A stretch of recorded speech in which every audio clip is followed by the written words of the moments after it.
오늘 말씀 함께 보도록 하겠습니다. 이사야 51장 9절부터 16절까지의 말씀입니다. 이사야서 51장 9절부터 16절까지의 말씀. 네, 우리 다 같이 한 목소리로 함께 읽도록 하겠습니다. 야훼의 팔이여 깨소서 깨소서 능력을 베푸소서 옛날 옛시대에 깨신 것 같이 하소서 라합을 점이시고 용을 찌르신 이가 어찌 주가 아니시며 바다를 넓고 깊은 물을 말리시고 바다 깊은 곳에 길을 내어 구속받은 자들을 건너게 하신 이가 어찌 주가 아니시니까 야훼께 구속받은 자들이 돌아와 노래하며 시온으로 돌아오니 영원한 기쁨이 그들의 머리 위에 있고 슬픔과 탄식이 달아나리이다. 이르시되 너희를 위로하는 자 곧 나이니라. 너는 어떠한 자에게 죽을 사람을 두려워하며 풀같이 될 사람의 아들을 두려워하느냐. 하늘을 펴고 땅의 기초를 정하고 너를 지은 자 야훼를 어찌하여 잊어버렸느냐. 너를 멸하려고 준비하는 저 학대자의 분노를 어찌하여 항상 종일 두려워하느냐. 학대자의 분노가 어디 있느냐. 결박된 포로가 속히 놓일 것이니 죽지도 아니할 것이요 구덩이로 내려가지도 아니할 것이며 그의 양식이 부족하지도 아니하리라. 나는 내 하나님 야훼라. 바다를 휘저어서 그 물결을 뒤흔들게 하는 자이니 그의 이름은 만군의 야훼니라. 내가 내 말을 내 입에 두고 내 손 그늘로 너를 덮었나니 이는 내가 하늘을 펴며 땅의 기초를 정하며 시온에게 이르기를 너는 내 백성이라 말하기 위함이니라. 아멘. 저는 오늘 이 말씀을 가지고 현실과 응답 사이라는 제목으로 말씀을 나눠보고자 합니다. 저는 오늘 이 본문을 보면서 시편을 읽는 듯한 느낌을 받았습니다. 그만큼 백성의 기도 소리와 간청이 이 본문 안에 너무 간절히 잘 녹아 있는 것을 살펴볼 수 있었습니다. 어제 우리가 살펴본 본문과 연결해서 살펴본다면 어제 51장 마지막에서 의를 아는 자들아 마음에 내 율법이 있는 백성들아 너희는 내게 듣고 그들의 비방을 두려워하지 말라 그들의 비방에 놀라지 말라라는 말씀으로 마무리를 지었습니다. 하나님의 위로의 말씀을 들은 자들이 이제 하나님 앞에 간청하는 기도의 장면이 나오는 것입니다. 우리 9절을 함께 보도록 하겠습니다. 야훼의 팔이여 깨소서 깨소서 능력을 베푸소서 옛날 옛시대에 깨신 것 같이 하소서 라합을 점이시고 용을 찌르신 이가 어찌 주가 아니시며. 이스라엘은 하나님 앞에 지금 이렇게 외치고 있습니다. 깨소서 깨소서 하나님 깨소서. 하나님께 깨라는 말을 3번씩이나 반복합니다. 마치 하나님이 잠자고 있는 것처럼 마땅히 해야 할 일을 하지 않으시는 분처럼 이렇게 계속 이야기합니다. 라합을 점이시고 용을 찌르신 이가 바다를 넓고 깊은 물을 말리시고 바다 깊은 곳에 길을 내어 구속받은 자들을 건너게 하시니가 어찌 주가 아니시니까. 여기서 라합이라는 단어는 기생 라합의 이름이 아니라 히브리어로 라하브라는 단어인데 뜻은 이렇습니다. 자랑하는 사람이라는 뜻입니다. 옛날 이집트에 대한 상징으로 쓰였던 단어입니다. 그리고 용이라는 단어는 히브리어로 탄님이라고 하는데 바다 괴물을 뜻합니다. 그리고 점이시고라는 말은 의미로 자르다, 떠내다 라는 뜻이에요. 그러니까 옛날 애굽에 종살이하던 그들의 과거를 회상하며 다시 한번 하나님께 라합과 같은 용과 같은 그 바다 괴물들을 비유로 들어 모든 혼돈의 세력을 잘라내 버리셨던 그 하나님의 능력을 지금 보여달라라는 기도의 의미입니다. 이 말씀을 조금 천천히 다시 한번 우리가 읽어보면 출애굽에 돌아왔던 그 이스라엘 백성들의 이야기가 자연스럽게 떠오르시지 않습니까? 그러면서 11절에 이렇게 이야기합니다. 구속받은 자들이 돌아와 노래하며 시온으로 돌아오니. 갑자기 분위기가 바뀌며 노래하는 모습을 또 이야기합니다. 그 말인즉슨 지금 위에 9절부터 10절까지의 하나님의 능력을 신뢰하는 사람들이 하나님을 믿는 믿음으로 지금 기도하고 있다라는 내용으로 우리는 볼 수 있습니다. 이러한 마음을, 그 백성들의 마음을 하나님은 모르실까요? 당연히 아십니다. 백성의 목소리를 들으신 하나님은 지극히도 정성으로 그들을 위로하십니다. 이스라엘이 3번씩이다 하나님 앞에 깨소서 깨소서 깨소서라고 하나님 앞에 이야기했다면 하나님은 그들에게 지극한 정성으로 자신을 드러내며 위로하십니다. 너희를 위로하는 자, 나, 곧 나 라며 하나님 역시 3번 반복해서 나라는 것을 강조하십니다. 세상 모든 것을 창조하신 분, 땅의 기초와 하늘을 펴신 이가 나라는 것을, 하나님은 그 창조의 능력을 과시하시며 하나님은 그 혼돈의 세력의 주된 장소인 바다 물결까지도 하나님은 휘저어 다스릴 수 있다, 마르게 할 수 있다라는 그 하나님의 능력을 다시 한번 강조하십니다.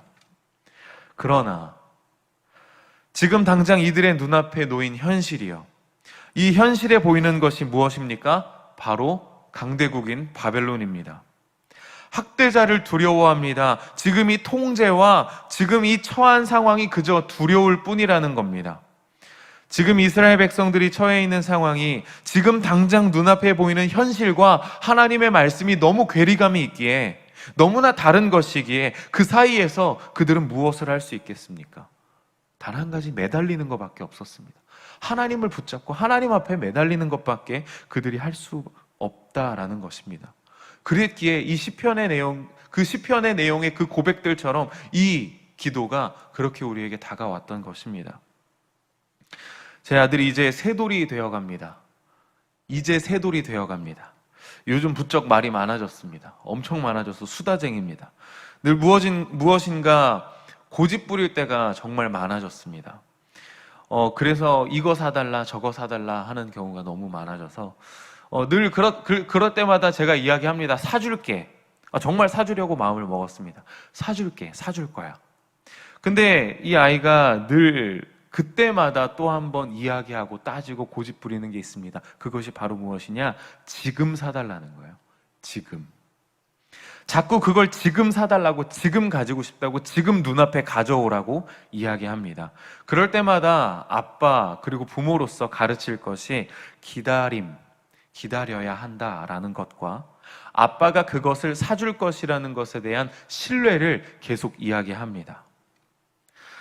우리도 때로 그러지 않습니까? 하나님 앞에 기도할 때 막상 눈앞에 보이는 현실을 마주함과 동시에 우리는 이 현실과 하나님의 응답 사이에서 하나님이 우리에게 말씀하시며 이루어지실 것이라는 것을 우리는 분명히 믿고 기도하는 그 상황과, 그러나 현실, 내 눈앞에 보이는 이 상황이 충돌하는 지금, 그 눈앞에 보이는 현실에서는 죽어가는데 하나님의 말씀은 살린다고 합니다.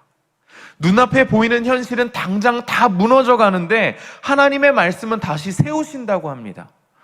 지금 우리가 처해 있는 이 상황에서 우리가 할 수 있는 것이 무엇입니까? 이스라엘의 기도가 바로 그것입니다. 지금 눈앞에 보이는 막막한 현실에서 이 현실 가운데 하나님은 어디 계십니까? 라고 매달리는 이 기도. 그런 그들에게 하나님은 반문하십니다. 너희가 주목하고 있는 것이 무엇이냐? 너희가 눈으로 지금 주목하고 있는 것이 무엇이냐? 네, 그들은 지금 눈앞에 주목하고 있는 것이 바로 학대자라는 겁니다. 두려운 세력. 그들이 무서워하고 그 두려움에 사로잡힌 것에 지금 이스라엘 백성은 주목하고 있습니다. 하나님은 그런 그들을 향해 반문하고 계십니다. 왜? 풀같이 될 사람, 풀은 마르고 없어질 것들입니다. 사라질 것들입니다. 마르고 없어질 것들을 왜 두려워하고 있느냐? 학대하는 사람을 주목하고 두려워할 것이 아니라 먼저 하나님, 그 능력 있는 나 야훼를 주목하라라는 것입니다. 그리고 나 하나님을 주목하고 왜 너희에게 지금 이런 일이 일어났는지를 다시 한번 살펴 깨어라 라고 하나님은 이야기하고 계십니다. 하나님이 이렇게 말씀하고 계십니다. 이사야 51장 4절입니다. 내 백성이여 내게 주의하라. 내 나라여 내게 귀를 기울이라. 이는 율법이 내게서부터 나갈 것임이라. 그들이 주의 깊게 들어야 하는 것, 주의 깊게 보아야 하는 것은 학대자의 음성이 학대자의 말이 아니라 하나님의 말씀이라는 겁니다. 하나님은 이사야의 입술을 통해 이렇게 얘기합니다. 하나님께서 이사야의 입술을 통해 깨소서라고 말하는 이 이스라엘 백성들에게 이렇게 얘기합니다. 51장 17절입니다. 내일 본문인데요. 이사야 51장 17절에 이렇게 나옵니다. 야훼의 손에서 그의 분노의 잔을 마신 예루살렘이여 깰지어다 깰지어다 일어설지어다. 내가 이미 비틀거름 치게 하는 그 큰 잔을 마셔 다 비웠도다. 깰지어다 깰지어다 일어날지어다 라고 하나님은 이사야의 입술을 통해 이스라엘에게 이렇게 선포하십니다. 이스라엘은 하나님이 잠자는 것 같다고, 하나님 왜 지금 아무것도 안 하시냐고, 이 말에 오히려 하나님은 이사야를 통해, 예언자를 통해 너희가 잠자고 있다라고 이야기하십니다. 우리는 어려운 일이 일어날 때마다 하나님께 구원을 요청하며 기도합니다. 도와주시기를 간절히 기도합니다. 그러나 우리의 기도는 하나님을 깨우려고만 합니다. 하나님 왜 아무것도 안 하세요? 우리의 기도로 하나님을 움직이게만 만들려고 합니다. 그것도 아주 간절히요. 여러분의 기도가 무엇입니까? 잠자는 하나님을 깨워 그 하나님을 움직이게 만드는 것이 기도입니까? 이사야는 오늘 하나님을 깨우고자 하는 이스라엘 백성들에게 하나님을 깨울 것이 아니라 먼저 너희 자신을 깨우라 라는 말씀을 하고 있는 것입니다. 네가 먼저 깨어나 정신 차려라. 학대자를 바라보지 말고 하나님을 바라보고 하나님께 주목하여 하나님의 말씀을 통하여 먼저 너희가 깨어라 라고 말하고 있습니다. 우리가 야훼의 종의 노래를 통하여 들은 것이 무엇입니까? 제자의 길을 통하여 이 아침마다 하나님의 말씀을 듣고 깨우치게 하소서라고 우리가 어제 나누지 않았습니까? 하나님의 잘못을, 하나님의 지금 이 상황이 벌어진 모든 것을 하나님에 대한 잘못으로 돌리고 있는 이 이스라엘 백성들, 모든 일의 원인을 자신에게서 찾기보다 하나님께 돌리는 그런 자기 기만들, 없어질 풀 같은 학대자들을 두려워하고 하나님을 두려워하는 것이 아니라 내 눈앞에 보이는 이 상황을 두려워하는 우리의 모습들. 저는 이번 새벽에 이 일주일 동안, 한 주 동안 새벽 설교를 준비하면서 가장 깊이 묵상한 것이 바로 이 이사야를 통한 하나님의 말씀이 무엇이었을까? 지금 처해 있는 우리의 상황에서도 우리는 어떠한 것을 묵상할 수 있을까? 라는 것에 대한 고민을 계속했습니다. 이사야 참 많은 역사적인 배경들이 바뀌었습니다. 그러나 우리가 볼 수 있었던 것은 하나님의 말씀은 늘 하나님의 백성을 향하여 있었다라는 것입니다. 심판이든 위로의 말씀이든 하나님은 역사의 상황에서 역사의 상황만, 인간적인 배경만 달라졌을 뿐 하나님은 언제나 하나님의 말씀을 전하셨다라는 겁니다. 그때마다 우리가 해야 할 일은 하나님의 말씀에 귀를 기울이는 것이었습니다. 역사의 배경이 달라졌든 어느 그 상황 속에서도 우리가 해야 할 유일한 일은 하나님의 말씀에 귀를 기울이는 겁니다. 심판의 말씀이요, 위로의 말씀이요, 그때마다도 인간이 해야 할 일은 하나님의 말씀에 귀를 기울이는 것이었다라는 겁니다. 하나님의 메시지는 분명했습니다. 우리는 야훼의 종의 노래를 통해서, 이사야서를 통해서 계속적으로 살펴보았습니다.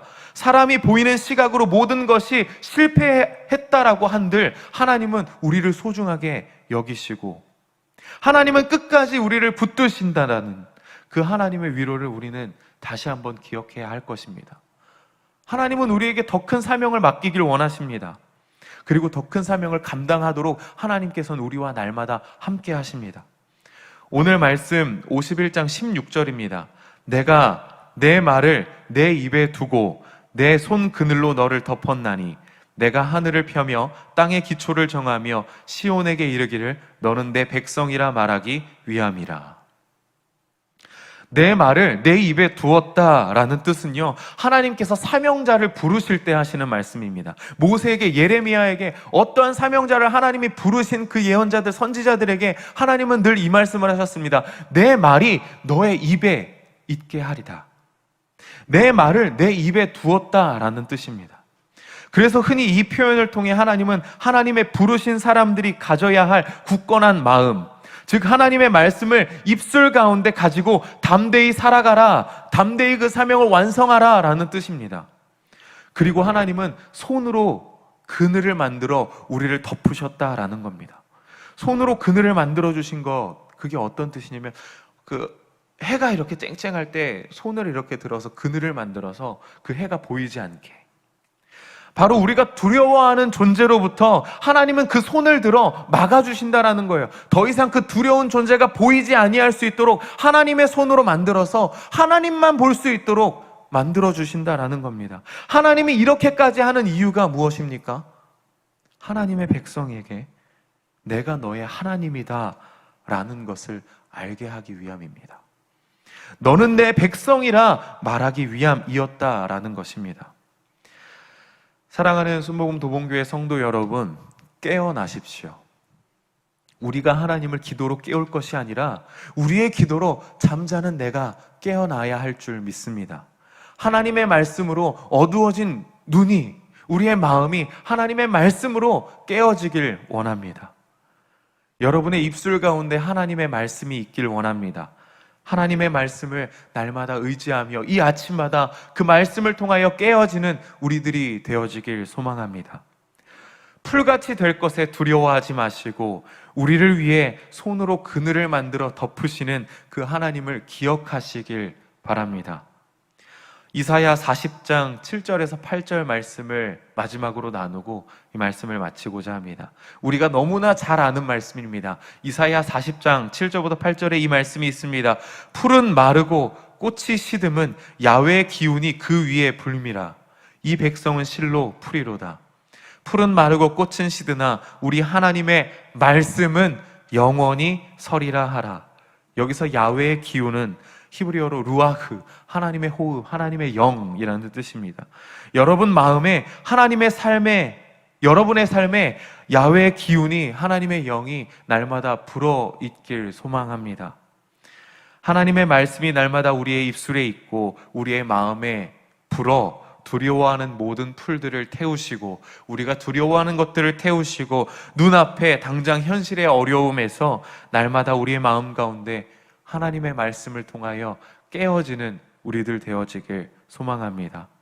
하나님의 말씀을 날마다 의지하며 우리의 기도를 통하여 하나님을 깨우고자 하는 것이 아닌 우리의 기도를 통하여 우리가 변화되어지고 우리의 삶이 깨어지는, 잠자는 내가 깨어나는 우리들 되어지길 예수님의 이름으로 축복합니다. 기도하겠습니다. 사랑의 하나님, 이 새벽 이사야 말씀을 통하여, 이사야서의 말씀들을 통하여 우리가 다시 한번 하나님 앞에 깨닫고 주님 앞에 돌아가는 시간을 가졌습니다. 하나님, 어찌 보면 이 어리석었던 이스라엘 백성들처럼 우리 또한 날마다 하나님 앞에 어리석고 미련하게 그렇게 살아갔던 것이 아닌가 다시 한번 우리를 되돌아봅니다. 우리의 기도가 날마다 하나님을 깨우려고만, 간절히 기도하여 그 하나님을 움직이려고만 했던 우리의 모습을 다시 한번 되돌아봅니다. 우리의 기도를 통하여 먼저 우리가 깨어나며, 잠자는 나의 마음이 깨어나며 하나님의 말씀을 내 입술 가운데 두며 날마다 우리가 그 말씀을 깨우치며 이 아침에 하나님 앞에 나아가여야 하는 부분을 다시 한번 우리가 깨닫고 다시 한번 하나님의 말씀을 붙들고 우리가 기도하게 하여 주시고, 야훼의 기운이 우리의 마음 가운데 날마다 불어 하나님, 우리가 두려워하는 그 없어질 풀들로부터 하나님, 우리가 그것을 주목하는 것이 아니라 하나님, 전능하신 그 하나님 앞에 주목하며 날마다 그 하나님을 의지하며 살아가는 우리의 모습들 되어지게 하여 주옵소서. 그리하여 하나님의 말씀을 날마다 의지하며 살아가는 우리 모든 성도님들 되실 수 있도록 주님 인도하여 주옵소서. 모든 영광을 주님께 올려드리며 살아계신 예수님 이름으로 기도합니다. 아멘.